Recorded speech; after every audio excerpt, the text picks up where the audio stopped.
What if the greatest battle in history wasn't won with swords, but with a whisper? What if the most powerful declaration ever spoken was only 3 words long, not shouted from a throne, but breathed out from a cross? Jesus didn't say, "I am finished." He said, "It is finished." And in that one moment, the weight of sin was lifted, the grip of death was broken, and the gates of heaven opened forever. 3 words. That silenced hell and sealed eternal hope. And today, they're still echoing, still reaching, still rewriting the ending of every story, including yours. Why it is finished still changes everything. On the surface, it looked like defeat. A man, bloodied and broken, hanging on a cross. Crowds walking away. Hope, it seemed, was dying. It looked like the end of the story. A failed movement, a crushed Messiah. A final breath, followed by silence. But in the unseen realm, heaven was roaring. Chains were snapping. And every prophecy was falling perfectly into place. Because when Jesus said, "It is finished," he wasn't giving up. He was declaring victory. He wasn't saying his life was over. He was saying the work was done. The curse, broken, the debt, paid, the door to God, open. And that changes everything. Because if it's truly finished, then you don't have to live in fear anymore. You don't have to strive, prove, or perform to earn God's love. You don't have to carry what's already been nailed to the cross. And this isn't just theology. This is an invitation to live lighter, to breathe deeper, to trust more fully. Today, we're going to walk through 5 powerful truths hidden inside those 3 words and discover how "it is finished" can become the starting point for how we live, rest, and walk with God every single day. 1. The price for sin was paid, fully and forever. It is finished. We've all felt it. That quiet weight in the soul. The guilt we carry, the shame we hide. The question we avoid, have I done enough? In this world, everything is performance. Earn your way, prove your value, fix your past. And deep down, we carry that mindset into our faith. We try to clean ourselves up before we come to God. We promise to do better, pray harder, serve more. Because maybe, just maybe, then we'll feel worthy of being loved. But then Jesus comes, hanging on a cross, wearing the weight of every mistake, every regret, every hidden wound. And with his last breath, he doesn't say, "You still have work to do." He says, "It is finished." Not almost. Not if you behave. Not as long as you try hard enough. Finished. And in that one moment, everything that ever stood between you and God, every sin, every failure, every chain, collapsed under the full weight of perfect love. The price was paid, not in part, not on credit, but in full. And that changes everything. You don't have to keep performing for a love that was already proven. You don't have to beg for forgiveness that's already been poured out. You don't have to earn your place in a story that was written with your name in grace. You're not living under a burden. You're living under a banner. And it says, redeemed, forgiven, free. But let's be honest. Some of us still wake up trying to deserve what we already have. That's why this truth isn't just something to know. It's something to live, to breathe, to carry into every corner of your life. Here's one simple shift that can transform everything. Every morning before your feet hit the floor, say this out loud: I don't work for love, I live from love. Let that be your anthem. Let it silence the voice that says, you're not spiritual enough. You haven't prayed enough. You don't deserve God today. You don't deserve Him. That's the point. He came anyway. And because of that, you can walk with boldness, not with shame, not with fear, but with peace. Because when Jesus said, it is finished, He wasn't talking about Himself. He was talking about everything that ever tried to separate you from the Father. It's done. It's broken. It's paid for. Now, walk in that freedom, not perfectly, but fully, one step at a time, in grace that doesn't run out. If the debt is gone, what are we still carrying? Let's go deeper, because after the price is paid, we still need to let go of the pressure to prove. 2. You don't have to prove yourself anymore. It is finished. So many people wake up every day with this silent pressure. I have to do more. I have to be better. I need to prove that I'm worth something. Sometimes it's about work. Sometimes it's about how others see us. And sometimes we bring that pressure into our relationship with God. We try to be spiritual enough, pray enough, serve enough, say the right words, act the right way, as if God's love depends on our performance. But it doesn't. When Jesus said, "It is finished," he wasn't just talking about sin. He was also talking about the pressure to be enough. You don't have to prove yourself anymore. You don't have to earn love that's already been given. You don't have to fight for approval from a God who already calls you his child. Jesus did the work. He carried the weight. He finished what we could never finish on our own. And now, you get to live free. Free from pressure, free from shame, free from the feeling that you're never quite enough. Because God doesn't love a version of you that performs. He loves you, right now, as you are. Even if you're still healing, even if you still mess up, even if you feel broken sometimes. Here's something simple and powerful you can do. Write down 3 Bible verses that remind you of who you are in Jesus. Let them replace the voice in your head that tells you you're not enough. You can start with these. 1 Romans 8:1. There is now no condemnation for those who are in Christ Jesus. No guilt, no shame. You are already forgiven. 2 Galatians 2:20. I have been crucified with Christ, and now Christ lives in me. You don't walk alone. His strength lives in you. 3 Ephesians 2:8-9. It is by grace you have been saved, not by works. Your identity isn't earned. It's a gift. Put these verses somewhere you can see them. On your mirror, by your bed, on your phone lock screen. And every time you feel the pressure to prove yourself, pause, take a breath, and speak the truth out loud. I don't need to be enough. Jesus already is. You are loved. You are chosen. You are enough because he said, "It is finished." So if the work is finished, why are we still listening to the enemy's lies? Let's talk about that next. Because freedom isn't just about grace. It's also about knowing who no longer has power over your life. 3. The enemy has no more authority over you. It is finished. Sometimes the loudest battles we face are the ones no one else sees. The thoughts that whisper in the background, "You're not strong enough. You'll always be stuck in this. God's probably disappointed in you."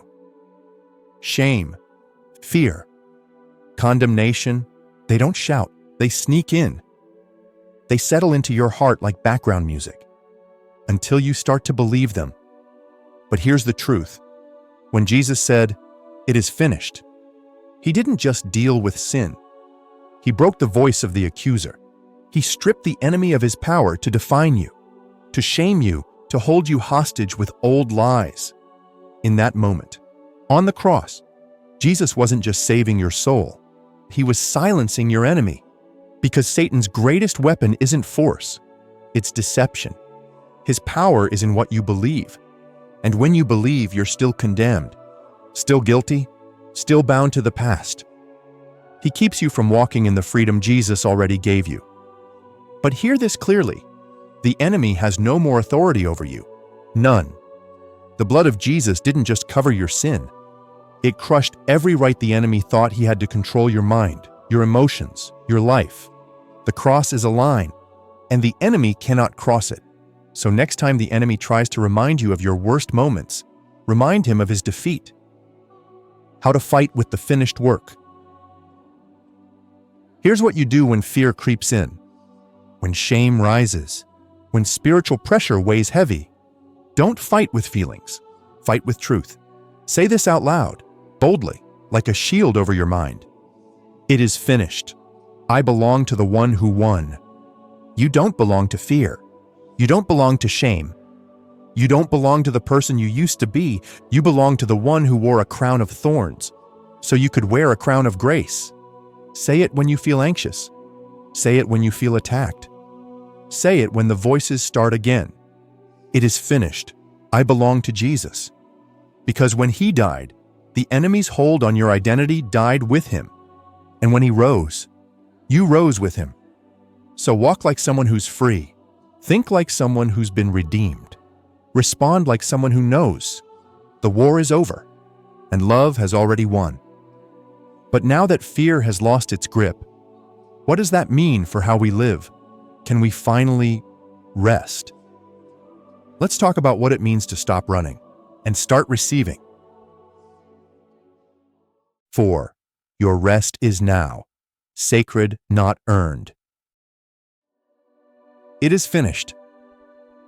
How often do you say this to yourself? I'll rest when I've earned it.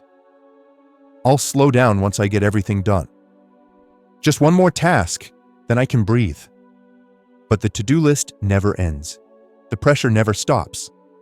And somehow, rest keeps getting pushed further and further away. We've been trained to think that rest is a reward, something we get after we've proven ourselves. But Jesus flips that thinking upside down when he said, "It is finished." He wasn't just talking about the forgiveness of sins. He was ending the cycle of performance. He was declaring, you don't have to strive your way into peace. You don't have to earn rest with perfection. You don't have to wait until you've done enough to feel like you're allowed to stop. The work that really matters? He already finished it. That's why rest for the believer is no longer just physical, it's spiritual. It's a bold declaration of trust. Rest says, God, I believe you're in control, so I don't have to be. It's not weakness, it's worship. And when you rest from pressure, you make space for presence. You make space for God. Try this simple but powerful habit. Choose 1 hour this week, just one, and call it Grace Rest.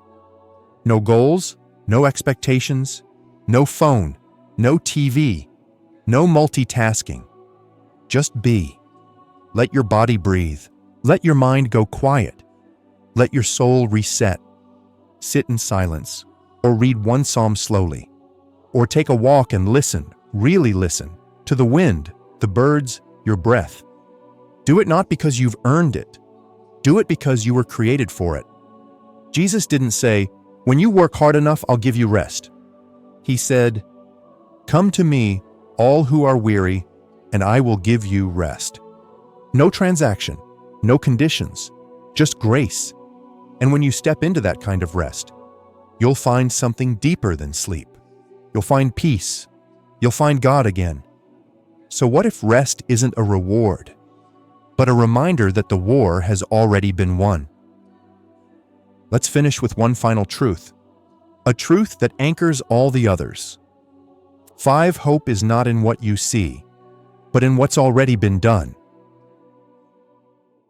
5. Hope is not in what you see, but in what's already been done.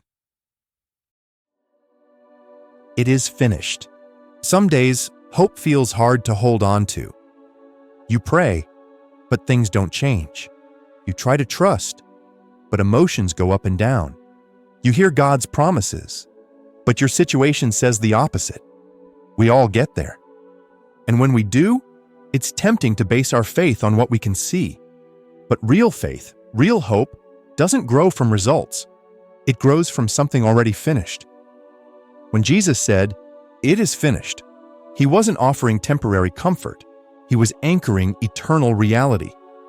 The cross didn't just feel like victory. It was victory. Final, forever, unshakable, and no matter what your emotions say today. That truth doesn't change. Circumstances shift, feelings rise and fall. But the cross stands firm. You are not walking toward victory. You are walking from it. That means, even when you don't see progress, grace is still working. Even when prayers feel unanswered, God is still faithful.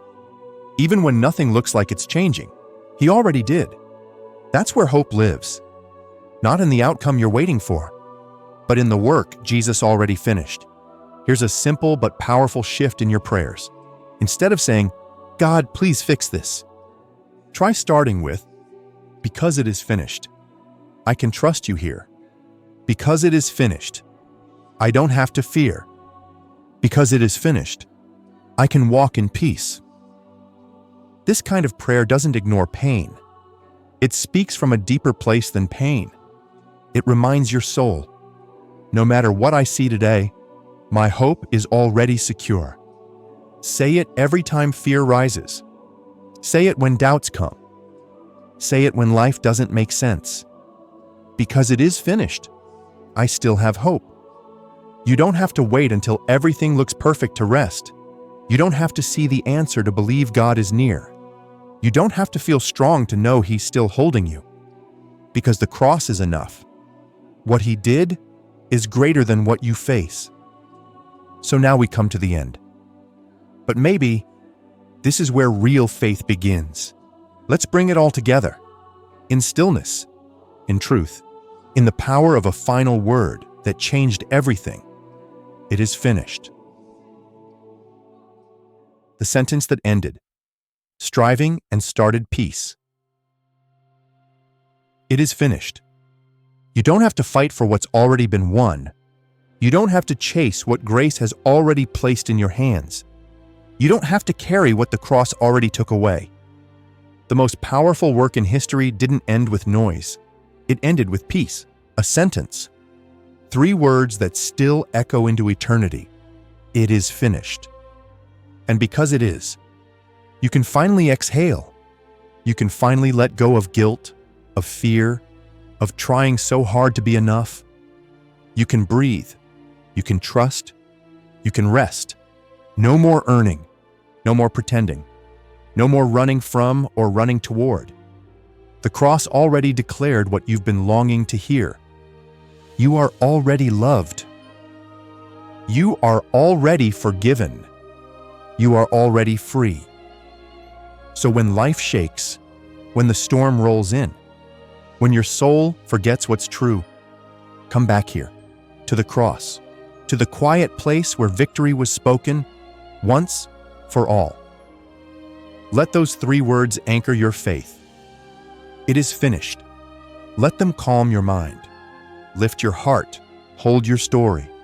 You're not writing this alone. You're not saving yourself. You're simply learning to live inside a victory that's already yours. And that's where your faith begins. Not in your ability to stay strong, but in your willingness to let go and believe it's already done. If this message gave your soul space to breathe, don't stop here. Let this truth take root. And when you're ready, go deeper with us in the next video. The hidden power of stillness. Why God speaks in silence. Because sometimes the loudest breakthroughs come in the quietest moments.